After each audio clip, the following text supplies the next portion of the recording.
하나님 아버지, 오늘도 어김없이 새날이 밝았고 우리는 여전히 주님의 품 안에 있음을 느낍니다.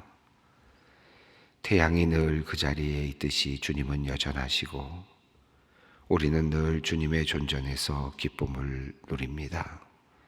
하나님, 이 아침도 주님께 기도합니다. 우리의 마음을 단순하게 하시고 우리의 영을 맑게 하여 주시옵소서. 너무 멀리 내다보느라 피곤치 않게 하시고 너무 많이 생각하느라 복잡히 살지 않게 하여 주시옵소서.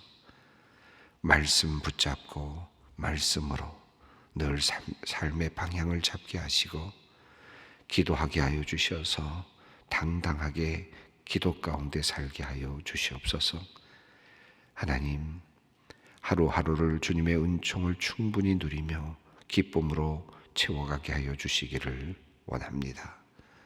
선하신 주님, 하나님은 이 세상을 아름답고 온전하게 만드셨지만 인간의 죄악과 탐심은 우리 인간들뿐 아니라 모든 피조물을 힘들게 하고 말았습니다. 온 땅이 신음하며 이 땅에 살아가는 모든 피조물들이 탄식하며 이 땅을 다스려야 하는 인간들조차 혼돈 속에서 함께 신음하고 있습니다. 환경의 문제는 인간의 죄악을 온 세상에 드러내고 있고 정치의 문제는 인간의 탐심을 여과 없이 보여주고 있습니다. 경제의 문제는 세상에 굶어 죽어가는 이들과 호화롭게 살아가는 이들의 대조 가운데 비참함을 드러내고 있습니다. 심지어 코로나19 바이러스 백신을 개발한 후에도 강대국과 약소국의 백성들의 운명이 갈리고 있는 형편입니다. 하나님, 우리 인간의 죄를 용서하여 주시옵소서.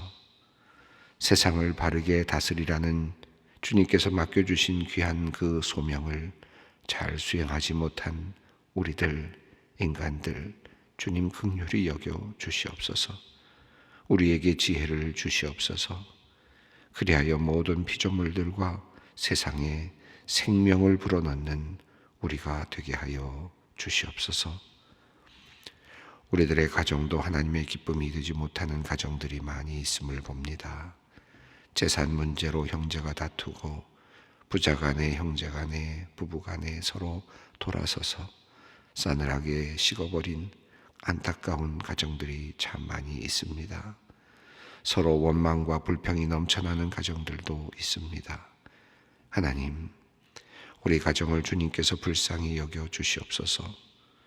서로 소통의 기술이 부족하여 서로 사랑의 깊이를 이해하지 못하고 상처를 받아 마음 아파하는 가족들에게 하나님께서 긍휼을 베풀어 주시기를 원합니다.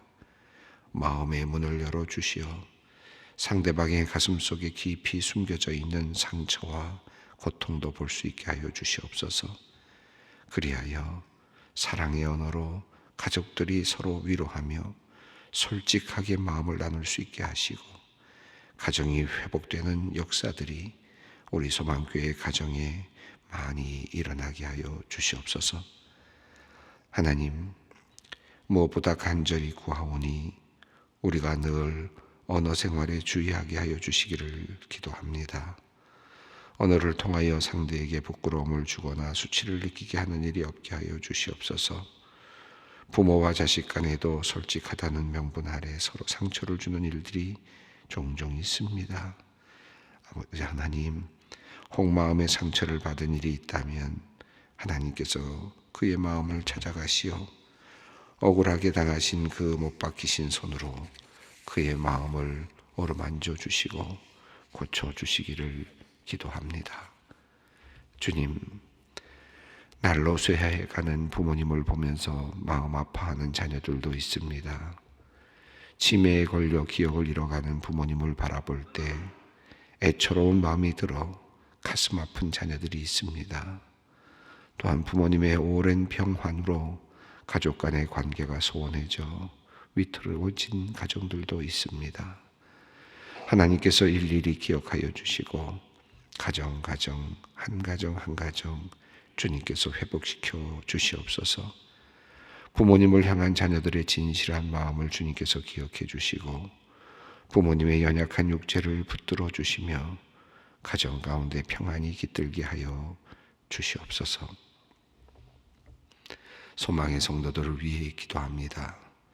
하나님, 코로나19 확진으로 치료를 받으시던 고령의 집사님께서 어제 오전 하나님의 품에 안기셨습니다. 한동안 호흡기를 달고 힘들게 치료를 받고 계셨는데 이제 남편을 보내는 우리 은퇴 권사님의 마음이 무너져 내립니다. 권사님도 확진으로 생활치료센터에서 치료를 받고 얼마 전 퇴소하여 몸이 온전치 않습니다. 미안한 마음과 안타까운 마음을 주님께서 위로하여 주시고 미국의 식구들이 나오는 과정 등 장래의 모든 절차 가운데 부활의 소망이 넘치도록 주께서 인도하여 주시옵소서. 하나님, 오늘 정기 검진을 받는 암 투병 중인 집사님을 위해 기도합니다. 혹시나 더 나빠지지 않았을까 걱정하며 기도하는 마음에 위로를 내려 주시옵소서. 믿음을 강하게 하여 주시고 모든 것 주님께 맡기고 검진의 모든 결과도 잘 받게 하여 주시옵소서. 오늘 신장 이식 수술을 받는 집사님이 있습니다. 사랑하는 동생의 신장을 이식받게 됩니다. 하나님, 이들 형제를 지켜주셔서 완벽하고 정확한 수술이 되게 하시고 주님의 능력으로 깨끗하게 회복되게 하여 주시옵소서. 이식받은 신장에 이상 반응 없게 하여 주시옵소서. 이제는 오랜 투병의 생활이 끝나고 건강한 몸으로 회복되게 하여 주시옵소서. 1년 가까이 원인 모를 이유로 기력이 쇠하여 계속 누워만 계시는 집사님이 있습니다. 몇 차례 검사를 받았지만 지금도 원인을 찾지 못하고 있습니다. 주님, 모든 검사의 과정에도 주님께서 함께하여 주시옵소서. 바르게 원인을 찾게 하여 주시옵소서. 그래서 그에 따른 적절한 치료로 기력을 속히 회복케 하여 주시옵소서. 지난번 운동 후 종아리 근육의 핏줄과 신경을 다친 아들이 수술을 받고 회복 중에 있습니다. 장애가 생길 수도 있는 상황이어서 더욱 간절한 마음으로 주님께 다시 기도합니다. 모든 신경이 잘 연결되게 하시고 살아나게 하여 주시옵소서. 그래서 바르게 걷고 힘차게 뛰며 주님의 영광을 위해 일하도록 주님 역사하여 주시옵소서.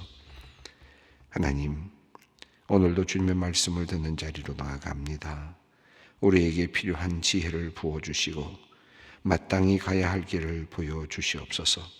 확신 가운데 주님의 말씀 수용하게 하시고 풍성한 열매를 맺는 심령 되게 하여 주시옵소서. 우리 주 예수 그리스도의 이름으로 기도드리옵나이다. 아멘. 오늘 본문 말씀은 사사기 16장 1절로 17절 말씀, 사사기 16장 1절로 17절 말씀입니다. 함께 봉독하겠습니다. 삼손이 가사에 가서 거기서 한 기생을 보고 그에게로 들어갔더니 가사 사람들에게 삼손이 왔다고 알려지매 그들이 곧 그를 에워싸고 밤새도록 성문에 매복하고 밤새도록 조용히 하며 이르기를 새벽이 되거든 그를 죽이라 하였더라. 삼손이 밤중까지 누워 있다가 그 밤중에 일어나 성문짝들과 두 문설주와 문빗장을 빼어가지고 그것을 모두 어깨에 메고 헤브론 앞산 꼭대기로 가니라. 이후에 삼손이 소래골짜기에 들릴라라 이름하는 여인을 사랑하며 블레셋 사람의 방백들이 그 여인에게로 올라가서 그에게 이르되 삼손을 꿰어서 무엇으로 말미암아 그 큰 힘이 생기는지 그리고 우리가 어떻게 하면 능히 그를 결박하여 굴복하게 할 수 있을는지 알아보라. 그리하면 우리가 각각 은 1,100개씩을 내게 주리라 하니 들릴라가 삼손에게 말하되 청하건대 당신의 큰 힘이 무엇으로 말미암아 생기며 어떻게 하면 능히 당신을 결박하여 굴복하게 할 수 있는지를 내게 말하라 하니 삼손이 그에게 이르되 만일 마르지 아니한 새 활줄 7으로 나를 결박하면 내가 약해져서 다른 사람과 같으리라. 블레셋 사람의 방백들이 마르지 아니한 새 활줄 7을 여인에게로 가져오매 그가 그것으로 사람들을 결박하고 이미 사람을 방 안에 매복시켰으므로 삼손에게 말하되 삼손이여 블레셋 사람들이 당신에게 들이닥쳤느니라 하니 삼손이 그 둘 줄을 끊기를 불탄 삼시를 끈같이 하였고 그의 힘에 근원은 알아내지 못하니라. 들릴라가 삼손에게 이르되 보라 당신이 나를 희롱하여 내게 거짓말을 하였도다. 청하건대 무엇으로 당신을 결박할 수 있을는지 내게 말하라 하니 삼손이 그에게 이르되 만일 쓰지 아니한 새 밧줄들로 나를 결박하면 내가 약해져서 다른 사람과 같으리라 하니라. 들릴라가 새 밧줄들을 가져다가 그것들로 그를 결박하고 그에게 이르되 삼손이여 블레셋 사람이 당신에게 들이닥쳤느니라 하니 삼손이 발 위에 줄끊기를 실 끊음같이 하였고 그때에도 사람이 방 안에 매복하였더라. 들릴라가 삼손에게 이르되 당신이 이때까지 나를 희롱하여 내게 거짓말을 하였도다. 내가 무엇으로 당신을 결박할 수 있을는지 내게 말하라 하니 삼손이 그에게 이르되 내가 만일 나의 머리털 7가닥을 배틀에 날 실에 섞어 짜면 되리라 하는지라. 들릴라가 바디로 그 머리털을 단단히 짜고 그에게 이르되 삼손이여 블레셋 사람들이 당신에게 들이닥쳤느니라 하니 삼손이 잠을 깨어 배틀의 바디와 날씨를 다 빼내니라. 들릴라가 삼손에게 이르되 당신의 마음이 내게 있지 아니하면서 당신이 어찌 나를 사랑한다 하느냐. 당신이 이로써 3번이나 나를 희롱하고 당신의 큰 힘으로 무엇으로 말미암아 생기는지 내게 말하지 아니하였도다 하며 날마다 그 말로 그를 재촉하여 조름에 삼손의 마음이 번뇌하며 죽을 지경이라. 삼손이 진심을 드러내어 그에게 이르되 내 머리 위에는 삭도를 대지 아니하였나니 이는 내가 모태에서부터 하나님의 나시린이 되었음이라. 만일 내 머리가 밀리면 내 힘이 내게서 떠나고 나는 약해져서 다른 사람과 같으리라 하니라. 예, 삼손 이야기, 특별히 오늘 본문은 이제 들릴라 이야기입니다. 여러분 잘 알고 계시는 이야기가 이제 전개되고 있습니다. 삼손의 이야기는 어찌 보면 참 안타까운 삶의 이야기이죠. 정말 큰 힘을 가지고 태어났으면서도 또 하나님의 의도를 가지고 좋은 도구로 태어났음에도 불구하고 정말 성경에서 드물 정도로 탄생의 이야기가 적혀 있을 만큼 아주 기대에 찬 출발을 하고 있음에도 불구하고 허망한 인생을 살아가고 있는 소모적인 삶을 살아가고 있는 한 사람의 이야기, 삼손의 이야기입니다. 이 삼손의 이야기를 읽을 때마다 참 여러 가지 생각들을 참 많이 하게 됩니다. 오늘 본문은 삼손의 이야기 중에서 이제 크게 보면 3가지의 에피소드가 있는데요. 그 중에 2 에피소드가 오늘 본문에 나와 있습니다. 첫 번째 이야기는 딥나에서 일어났던 일이었죠. 딥나에 가서 한 여인을 보고 그리고 부모에게 와서 내가 그 블레셋 사람 중에서 한 여인을 보았사오니 14장 앞부분입니다. 1절 이후의 얘기죠. 내가 여인을 보았사오니 라고 말하면서 이제 그 여인과 결혼하게 해달라라고 하는 내용이 이제 첫 번째 출발이었습니다. 그래서 딥나에 내려가서 결혼하려고 하는 내용, 그리고 실제로 이제 부모의 반대에도 불구하고 내 눈에 옳게 보였다. 내가 그 여인을 좋아한다라고 번역되어 있는 말씀이 실제적인 것은 내 눈에 옳다, 내 눈에 옳게 보입니다라고 하는 그런 표현이었다고 말씀을 드렸는데, 그래서 결국은 결혼하러 갔다가 그곳에서 이제 그 결혼식장에서 수수께끼를 냈다가 결국은 그 여인에게 이제 그 비밀을 말하게 되고 결국은 이제 약속에서 그 수수께끼에서 지게 되는 이제 내용이 나왔고, 그것 때문에 이제 삼손이 그를 떠나는 이야기, 그 여인을 떠났던 이야기, 또 다시 돌아갔더니 또 다른 사람에게 그 여인을 주어서 또 그것이 문제가 되어서 화가 나서 또 사람들을 죽이게 되는 이야기, 뭐 이런 이야기였습니다. 그래서 하나의 큰 틀이 이제 딥나에서의 사건이었다고 할 수 있겠죠.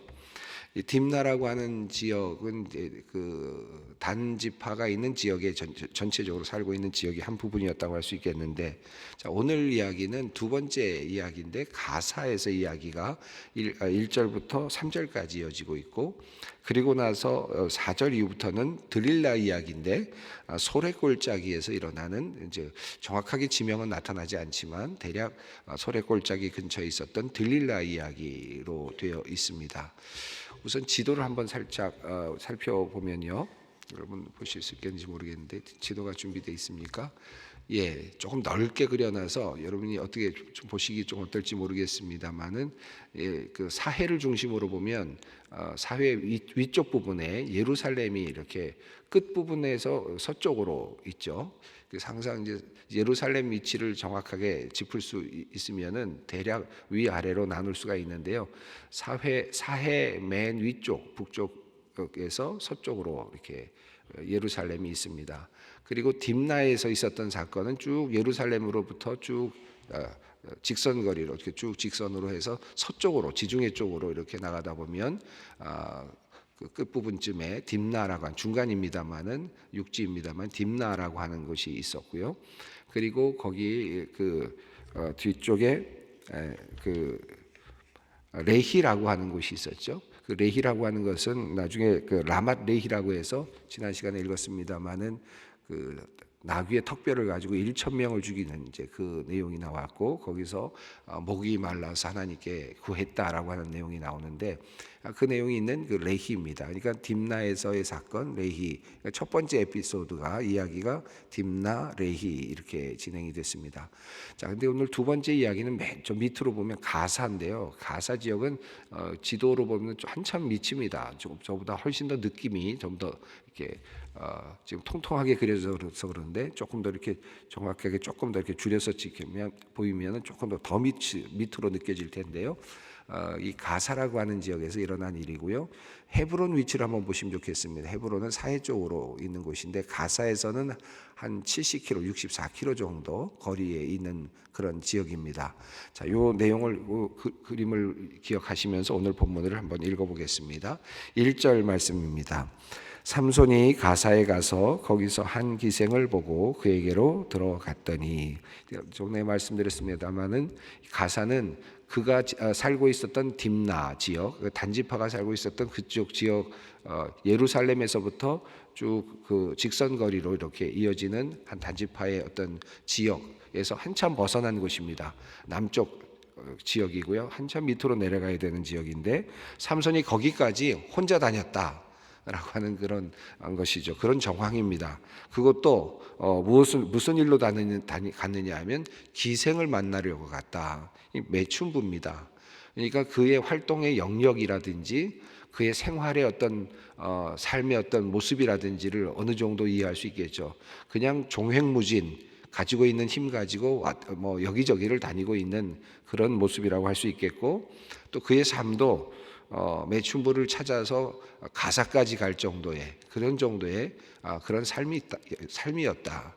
어찌 보면 힘은 가지고 있었지만 방탕한 삶이었다라고 하는 것입니다. 이 가사에 대한 이야기는 짧게 되어 있어서 사실은 이게 무슨 의미일까 정확하지는 않습니다만은, 분명한 것은 그가 기생을 만나기 위해서 가사까지 갈 정도로 그의 삶을 낭비하고 있었다 라고 하는 것을 볼 수 있습니다. 2절 말씀입니다. 가사 사람들이 삼손이 맞다고 알려짐에 그들이 곧 그를 애워싸고 밤새도록 성문에 매복하고 밤새도록 조용히 하며 이르기를 새벽이 되거든 그를 죽이리라 하였더라. 예, 이렇게 밤에 매복해서 사람들이, 가사에 있는 모든 사람들이 삼손 죽이려고 이게 매복까지 했었다라는 것인데요. 그런데 그 밤에 어떤 일이 일어났냐면 삼손이 이제 그 제압을 한 것인 것 같아요. 3절을 읽습니다. 삼손이 밤중까지 누워 있다가 그 밤중에 일어나 성문짝들과 두 문설주와 문빗장을 빼어 가지고 그것을 모두 어깨에 메고 헤브론 앞산 꼭대기로 가니라. 밤중까지 누워 있다가 아마도 삼손이 그 매복한 걸 알았는지 모르겠습니다만은 밤중에 일어나서 아무래도 매복해 있었을 것 아닙니까? 그러면 싸움이 일어났겠죠. 싸움에 대한 내용이 거의 없고요. 그냥 성문짝과 문빗장을 빼어가지고 어깨에 메고 헤브론 앞산 꼭대기로 가니라. 이게 뭐 그림으로 그리면은 어마어마한 장사가 그 성문짝이 얼마나 크겠습니까? 성문의 문 크기가 얼마나 크겠습니까? 그 어마어마한 그 성문 그들 문짝 들이라고 되어 있으니까 아마도 뭐 양쪽 문 다 뜯어냈다는 얘기겠죠. 다 뜯어낸 다음에 문빗장까지 들고, 그리고는 어디로 갔느냐면 헤브론 앞산으로 걸어갔다는 뜻인데요. 64km, 한 70km 정도 되는 거리라고 제가 아까 지도를 보여드렸는데요. 가사에서부터 헤브론까지 한 64km, 70km 정도의 거리를 그걸 들고 갔다. 여러분 그림으로 한번 상상해 보세요. 밤에 그것도 사람들을 다 제압해 버리고, 그리고 자기는 뭐 기생 만난 다음에 그 다음에는 그냥 밤에 일어나 가지고 그것을 들고 그냥 문짝을 다 뜯어내 버리고, 성문의 문짝을 다 뜯어내 버리고, 그것을 그 큰 문짝을 들고 64km 정도의 거리를 지금 들고 가고 있는 장사 삼손의 모습을 한번 상상해 보십시오. 그림으로 그리면 아마 어마어마한 그림이 그려질 것 같아요. 대단한 그 장사였구나 하는 것이 느껴지는 것이죠. 이 가사에 대한 이야기는 이것으로 그냥 1절, 2절, 3절로 끝입니다.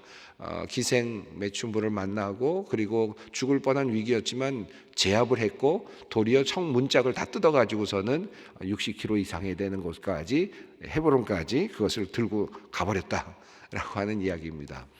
근데 여기 이제 그 학자들이 3절에 있는 이야기를 근거로 해서 아마도 이것은 그 당시 바벨론 고대 이야기 속에 나오는 그 장사의 이야기와 연결되어 있어서 아마도 삼손이 그런 장사의 어떤 반열에 있다는 것을 표현하는 하나의 그 상징적인 어떤 모양이 아니겠는가, 사건을 표현한 것이 아니겠는가, 이렇게 이야기를 하는 분들도 있습니다. 무슨 말씀이냐 하면 그 고대 근동, 특별히 바벨론 지역에서는 태양신, 이제 이 삼손도 작은 태양 아닙니까? 그래서 이 근동의 지역에 있는 신의 이름하고 연결되어 있다고 제가 말씀을 드렸는데, 이 바벨론 지역에서 고대 이야기 중에서는 그러니까 그 태양신이 동쪽 지평선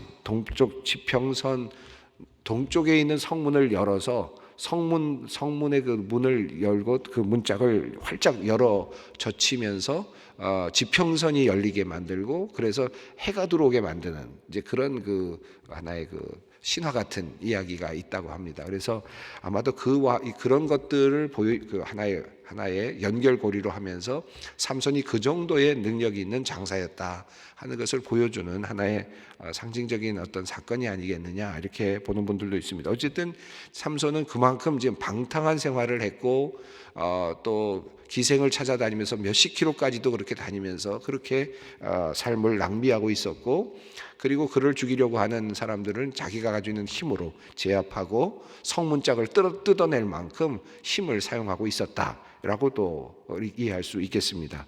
자, 그리고 나서 4절 이후에 나오는 내용인데요, 소래골짜기라고 하는 그런 표현이 나왔습니다. 이 소래골짜기라고 하는 것은 앞서 지도를 봤습니다만은 dim나, 그가 있었던 딤나 지역이죠. 딤나, 그리고 베세메스, 아까 보셨습니다만 예루살렘에서부터 출발해서 딤나 쪽으로 지중해 방향으로 흘러가는 하나의 직선을 걷는다면 북쪽, 약간 조금 더 북쪽에 골짜기가 있는데 그 지역이 소래골짜기라고 이렇게 알려져 있습니다. 그러니까 다시 또 그 위쪽으로 올라간 겁니다. 딤나 쪽 위쪽으로 올라갔는데 그곳에 들릴라라고 하는 여인이 있었습니다. 이제 삼손이 그 여인을 사랑합니다. 4절이 그 내용이고요. 자, 5절에 그 여인을 사랑한다는 것을 알고 블레셋 사람들이 어떻게 했는지 5절 말씀을 읽습니다. 블레셋 사람의 방백들이 그 여인에게로 올라가서 그에게 이르되 삼손을 꾀어서 무엇으로 말미암아 그 큰 힘이 생기는지, 그리고 우리가 어떻게 하면 능히 그를 결박하여 굴복하게 할 수 있는지를 알아보라. 그리하면 우리가 각각 은 1,100개씩을 내게 주리라 하니. 원어로는 1,100세겔로 되어 있는데 은 1,100세겔인데요, 어마어마한 양이라고 합니다. 그러니까 한 63kg 정도의 그런 분량이라고 하는데, 근데 여기 보면 블레셋 사람의 방백들이 각각 우리가 주겠다라고 했는데, 이것을 유추해 보면 여호수아서 13장 3절을 보면 블레셋 방백, 5방백이라는 표현이 나옵니다. 블레셋은 5개 종족이 모여서 지금 연합 하나의 세력을 이루고 있는 그런 종족이거든요. 여기서도 블레셋 사람의 방백들이라는 표현에서 아마도 5개 방백, 그러니까 그 족장들이 함께 모여서 지금 온 것으로 이해하는 것이 적절할 것 같습니다. 그럼 은 1100세겔씩을 각각 주겠다라고 말했으니까 5개 족장이니까 5를 곱해야 되겠죠. 그러면 한 300 이상의 굉장히 많은 많은 양의 세겔입니다. 그러니까 어마어마한 돈을 주려고 했다라고 이렇게 표현하면 이해할 수 있겠습니다. 뭐 어떤 분들은 이걸 계산을 했는데 일반 사람들이 받는 연봉의 550배에 해당되는 그 정도의 액수다. 그래서 약 한 1,000억이 넘는, 우리가 보통 뭐 2억 정도 이렇게 2억 정도를 받는다고 했을 때 2억이라는 큰 돈을 만약에 이렇게 곱한다면 1,000억이 넘는 돈이다, 이렇게까지 계산한 분들도 있습니다. 2억이 아니라 2만 달러로, 일단 달러로 계산하고 2만 달러 정도의 연봉이라고 그랬을 때 1,000만 달러 정도의 그런 해당될 수 있는 그런 정도의 돈이다, 그렇게 계산한 분들도 있었습니다. 자, 그만큼 지금 들릴라에게 지금 그 블레셋 방백들이 지금 굉장히 지금 목숨을 걸고 어쨌든 비밀을 찾아내려고 노력하는데요. 6절부터 이제 7절 계속 이어지는 내용들이 우리가 읽었습니다만은 이제 몇 번에 걸쳐서 3번에 걸쳐서 이제 실패를 하면서 시도를 합니다. 여기 보면 첫 번째 계속해서 6절을 보시면 6절을 읽어보겠습니다. 들릴라가 삼손에게 말하되 청하건대 당신의 큰 힘이 무엇으로 말미암아 생기며 어떻게 하면 능히 당신을 결박하여 굴복하게 할 수 있는지 내게 말하라 하니, 말하되 말하라 하니, 이렇게 이제 표현이 계속 반복이 됩니다. 자, 그러면서 들릴라는 계속해서 이제 비밀을 알려고 하는데, 첫 번째는 삼손이 이야기한 내용이 7절이죠. 마르지 아니하는 새 활줄 7으로 나를 묶으면 될 거다. 이제 두 번째는 어떤 내용입니까? 11절에 쓰지 아니한 새 밧줄로 나를 결박하면, 이렇게 되어 있습니다. 여기까지는 그 당시에 아마도 주술적으로 많이 사용되는 어떤 그런 것들인 것 같아요. 예를 들어서 마르지 않은 줄이란 말은 생명이 아직도 충만한, 말라 비틀어지지 않았다는 말은 생명이 충만한, 생명이 마르지 않은 어떤 줄. 그다음에 쓰지 않았다는 것은 아직 사용되지 않았기 때문에 그 안에 신비한 힘이 숨겨져 있다라고 하는 그런 고대의 어떤 의식, 어떤 그런 생각들이 반영이 됐다고 할 수 있겠습니다. 자, 이렇게 두 번 이제 실패를 합니다. 그리고 13절 이후에 다시 이야기를 하라고 하니까 그때는 머리털로 살짝 가요. 머리털까지 갑니다. 점차 비밀로 점점 다가가고 있는 모습을 볼 수 있습니다. 머리털 7가닥을 배틀에 같이 짜면은 힘을 잃어버릴 것이다라고 하지만 이것도 역시 거짓이었죠. 결국 그러나 또 이 들릴라는 또 다시 그것을 하게 되는데, 그럼에도 불구하고 이제 그가 힘을 쓰게 되죠. 마지막으로 이제 15절 이후의 내용인데, 15절 이후 다시 15절 읽어보겠습니다. 들릴라가 삼손에게 이르되 당신의 마음이 내게 있지 아니하면서 당신이 어찌 나를 사랑한다 하느냐. 당신이 이로써 3번이나 나를 희롱하고 당신의 큰 힘으로 무엇으로 말미암아 생기는지 내게 말하지 아니하였도다 하며. 16절입니다. 날마다 그 말로 그를 재촉하여 조름에 삼손의 마음이 번뇌하여 죽을 지경이라. 자, 17절입니다. 삼손이 진심을 드러내어 그에게 이르되 내 머리 위에는 삭도를 대지 아니하였나니 이는 내가 모태에서부터 하나님의 나실인이 되었음이라. 만일 내 머리가 밀리면 내 힘이 내게서 떠나고 나는 약해져서 다른 사람과 같으리라 하니라. 여기 보면 15절에 당신 마음이 내게 있지 않다라고 말합니다. 이때부터 이제 마음을 달라고 계속 얘기하거든요. 16절에는 그래서 16절은 마음이 번뇌했다 라고 되어 있고요. 결국은 17절에서 진심을 드러냈다, 마음을 줍니다, 이 여인에게. 그래서 삼손이 처음엔 마음을 주지 않다가 결과적으로는 그 이방 여인에게 자기를 속이고 자기를 죽이려고 하고 있는, 그리고 자기를 희롱하고 있는 그 여인에게 마음을 주게 됩니다. 그런데 여인은 계속해서 당신이 나를 희롱하였다, 나를 놀렸다 라고 그렇게 이야기하지만 실제적으로는 매번 삼손을 놀리는 거거든요. 삼손은 희롱하고 삼손에게 거짓말을 하는데 삼손에게 도리어 들리라는 뭐라고 합니까? 당신이 나를 희롱했고 당신이 나에게 거짓말을 했다 하면서 계속해서 마음을 달라고 하는데 결과적으로는 마음을 주게 됩니다. 삼손의 이야기를 읽으면서 뭐 여러 가지 생각들을 하게 되는데요. 저는 두 가지 말씀을 드리고 이제 기도의 자리로 갔으면 좋겠어요. 삼손이 여자에게 약했던 것 같아요, 그죠? 그래서 처음부터 여자 이야기로만 계속됩니다. 딥나에서도 큰 사건이 있었고, 또 가사에서도 그런 일이 있었고, 그리고 또 이제 들릴라 사건입니다. 그에게서 연약한 부분이었다고 생각이 듭니다. 근데 끊임없이 거기서 빠져나오지를 못했습니다. 계속 그곳에 머무르면서 계속 그 안에 살고 있는, 빠져나오지 못하는 안타까운 모습이 이 삼손의 모습이라고 할 수 있을 것 같고요. 오늘 이야기 속에서 3번이나 들릴라로부터 속습니다. 끊임없이 속고 있으면서도 그럼에도 불구하고 속는 것을 모르고 있는, 그러니까 이 삼손의 이야기 속에서 안타까운, 언제든지 한 번쯤 의심할 수 있었고 다시 나올 수 있는 기회가 있었을 텐데 내가 속았구나 하고 빠져나올 수 있는 기회가 있었음에도 불구하고 그 기회를 놓치고 또 들어가고 있는, 여인에게 또 들어가고 있는 그 안타까운 삼손의 모습을 보게 됩니다. 시간이 많이 갔지만 제가 잠언에 있는 말씀을 읽어드리고 우리 기도의 시간으로 갖도록 하겠습니다.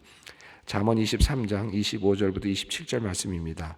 내 부모를 즐겁게 하며 너를 낳은 어미를 기쁘게 하라. 내 아들아, 내 마음을 내게 주며 내 눈으로 내 길을 즐거워할지어다. 대저 음녀는 깊은 구덩이요 이방 여인은 좁은 함정이라. 이 말씀, 부모의 말씀을 아마 어기면서 그는 생활했을 것 같고요. 이 아들은 하나님께 마음을 주지 못했고 또 그 눈도 하나님께서 주시는 그 길을 가지 못했습니다. 도리어 그 눈은 이방 여인을 향했고 음녀를 향했고 마음도 이방 여인에게 향했습니다. 이것이 삼손의 안타까운 모습이라고 할 수 있겠습니다. 우리 기도의 자리로 나아가겠습니다. 하늘에 계신 우리 아버지 이름을 거룩하게 하시며 아버지의 나라가 오게 하시며 아버지의 뜻이 하늘에서와 같이 땅에서도 이루어지게 하소서. 오늘 우리에게 일용할 양식을 주시고 우리가 우리에게 잘못한 사람을 용서하여 준 것 같이 우리 죄를 용서하여 주시고 우리를 시험에 빠지지 않게 하시고 악에서 구하소서. 나라와 권능과 영광이 영원히 아버지의 것입니다.